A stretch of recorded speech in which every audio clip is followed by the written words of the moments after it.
सबसे पहले तो मैं अल्लाह ताला का शुक्र अदा करता हूँ जिसने मुझे इस ऐवान में भेजा। उसके बाद मैं अपने हल्का NA 101 फैसलाबाद की आवाम का शुक्रिया अदा करता हूँ जिन्होंने मुझे तकरीबन 50,000 वोटों की लीड से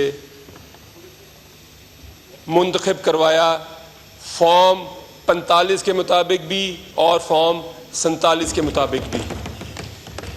और उसके बाद last but not the least मैं prime minister Imran Khan, chairman Imran Khan, कैदी नंबर 804 ज़मीर का कैदी, मैं इमरान खान साहब का शुक्रिया अदा करता हूँ जिन्होंने मुझ पे एतमाद का इजहार किया और मुझे टिकट दिया। जनाब स्पीकर, मेरा ताल्लुक किसी सियासी खानवादे से नहीं, मैं कोई किसी सियासी घर से नहीं, मैं एक प्रोफेशनल था। ना मैं सियासत शौक़ से आया, ना मैं सियासत अपनी चौधराहट के लिए आया। मैं सियासत में सिर्फ इमरान खान के नज़रिए पे आया और वो नज़रिया ये था कि हम पाकिस्तान को एक इस्लामी फलाही रियासत बना सकते हैं। और वो लोग जो सियासत सिर्फ अपनी ज़ात के लिए नहीं करते, अपने बैंक बैलेंस के लिए नहीं करते, अपनी शान व शौकत के लिए नहीं करते, ताकि वो लोग सियासत में आ सकें। लेकिन आप जानते हैं जनाब स्पीकर, ये इलेक्शन कोई आम इलेक्शन नहीं था। ये इलेक्शन जबर, जुल्म और फस्तायत के अंदर इलेक्शन हुआ था। हम लोगों को एक लंबी जुल्म की दास्तान थी। हमारे यहाँ पे जितने भी मेंबर बैठे हुए हैं मोअज़्ज़ज़, इनके ऊपर एक नहीं, दो नहीं, 5 नहीं, दर्जनों FIRs थी। इनको कागजात नामजदगी हम सबको जमा करवाने में जितनी दुश्वारी थी, शायद हमारी ये जो हुकूमती बेंचों पे फॉर्म 47 पे लोग बैठे हुए हैं, इनको इतनी इलेक्शन लड़ने में दुश्वारी ना पेश आई हो। हम जब कैंपेन पे निकलते थे तो पुलिस हमारे पीछे होती थी, और जब ये कैंपेन पे निकलते थे तो पुलिस इनके आगे होती थी। और हमें इलेक्शन से सिर्फ 3 हफ्ते पहले हमारे इंतखाबी निशान से महरूम कर दिया गया। और आपने फिर देखा कि जिस तरह पाकिस्तान की आवाम ने खैबर से लेके कराची तक एक पार्टी पाकिस्तान तहरीक इंसाफ को, एक लीडर को इमरान खान को और एक नजरिए को जिस तरह वोट दिया और 3/4 से ज्यादा फॉर्म 45 के मुताबिक निशिस्तें दी। लेकिन क्या होता है कि 9 फरवरी को वो मैंडेट छीन लिया जाता है।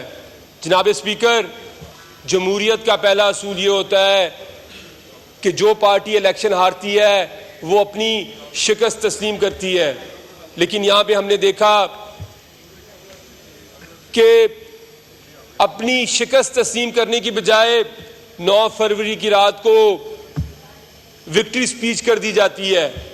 और यह भी दुनिया की तारीख का रिकॉर्ड था कि 20 सीटों वाली जमात ने विक्ट्री स्पीच कर दी। लेकिन उससे पहले जनाब स्पीकर, पाकिस्तान का आइन ये गारंटी करता है कि अगर असम्बली अपनी मुकर्ररा मुद्दत से पहले तहलील कर दी जाए तो 90 दिन के अंदर इलेक्शन होगा। ये साइन पाकिस्तान के अंदर लिखा हुआ है। लेकिन हमने देखा कि पंजाब असम्बली और खैबर पख्तूनख्वा असम्बली का इलेक्शन 13 माह की मुद्दत के बाद करवाया गया। कौमी असम्बली का इलेक्शन जो आइन कहता था कि 90 दिन के अंदर होना चाहिए, वो एक हुआ। लेकिन किसी ने यहाँ पे नोटिस नहीं लिया। बड़ी बड़ी आइन और जमहूरियत की बातें करने वाली जमातें, उन्होंने इस आइन की खुल्लम खुला खिलाफ वर्जी का के बारे में कोई बात नहीं की। अब मैं आता हूं इस बजट स्पीच की तरफ। जनाब स्पीकर, ये जो बजट स्पीच ऑनरेबल वजीर खजाना ने की, इसमें ये स्पीच उनकी अपनी हुकूमत, जो कि एक जाली और फॉर्म 47 वाली हुकूमत है, उसके खिलाफ एक चार्जशीट है। इसमें उन्होंने बार बार लिखा कि मुल्क एक लो ग्रोथ साइकिल के अंदर है। जनाब स्पीकर, और ये लो ग्रोथ साइकिल इसी पीडीएम की हुकूमत ने पैदा किया, क्योंकि जब पाकिस्तान तहरीक इंसाफ की हुकूमत थी, चेयरमैन इमरान खान की लीडरशिप में, वजीर आज़म इमरान खान की लीडरशिप में, तो मुल्क की इकॉनमी लो ग्रोथ इकोनॉमिक साइकिल में नहीं थी। इकोनॉमिक सर्वे ऑफ पाकिस्तान 2021-22 और 20-21 ये बताता है कि एक साल ग्रोथ 6% थी और दूसरे साल ग्रोथ 6.37% थी, जिसको इन्होंने 22-23 के अंदर -0.2% कर दिया और अगले साल सिर्फ 2%। पाकिस्तान की तारीख के अंदर एक्सपोर्ट बढ़ रही थी। एक्सपोर्ट $33 बिलियन के करीब हो चुकी थी, जिसको इन्होंने $4 बिलियन गिरा दिया एक साल के अंदर। जो रेमिटेंस थी वो हमारी ऑल टाइम रिकॉर्ड पे जा चुकी थी, $31 बिलियन, क्योंकि ओवरसीज पाकिस्तानी इमरान खान पे एतमाद करते थे। वो गिर के $27 बिलियन पे आ गई। तो हमें एक साल के अंदर $8 बिलियन का सिर्फ डॉलरों की आमदनी में खसारा हुआ, क्योंकि यहां पे एक ऐसी हुकूमत आई जिससे एक्सपोर्ट को भी तबाह कर दिया और हमारी रेमिटेंस को भी नीचे ले गए। जनाब स्पीकर, ये जो नून लीग की हुकूमत है, जब ये 2013 से 18 में भी आई थी, तो इन्होंने एक्सपोर्ट को $2 बिलियन गिरा दिया था। जनाब स्पीकर, यहां पे बात की गई बिजली के सर्कुलर डेट की, कैपेसिटी पेमेंट की, और कहा गया कि इस साल जो 2024-25 का साल है, इस साल सर्कुलर डेट नहीं बढ़ेगा। जनाब स्पीकर, मुझे हैरानगी हुई कि वजीर खजाना साहब प्राइवेट सेक्टर से आए हैं, मईशत को समझते हैं।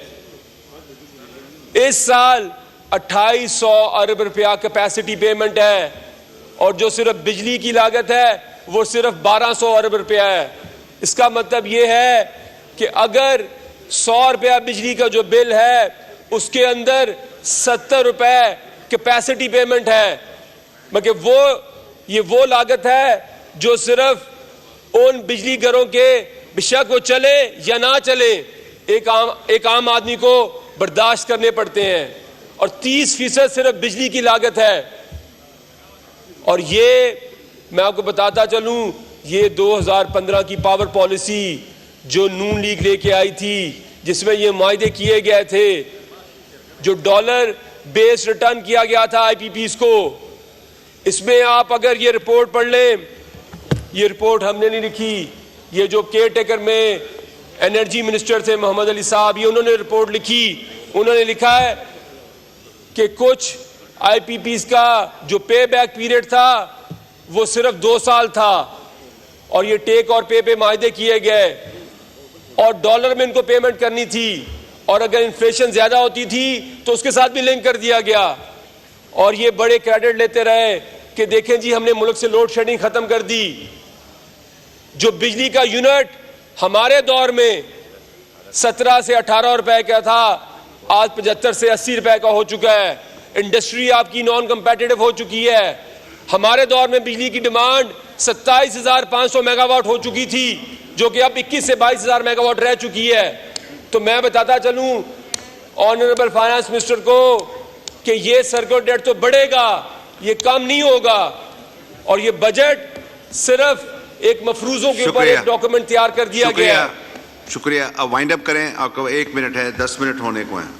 तो मैं आपको बताता चलूं कि ये जो हुकूमत है, ये हुकूमत हर लिहाज से ना इनके पास विल है, ना इनके पास मैंडेट है, ना इनके पास विजन है। और आखिर में मैं ये कहना चाहता हूं कि जमहूरियत का एक असूल है कि अवाम जिसको वोट दे वही हुकूमत करे।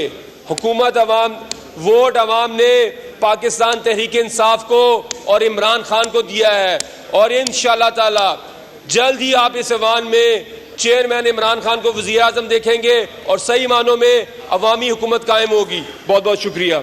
शुक्रिया।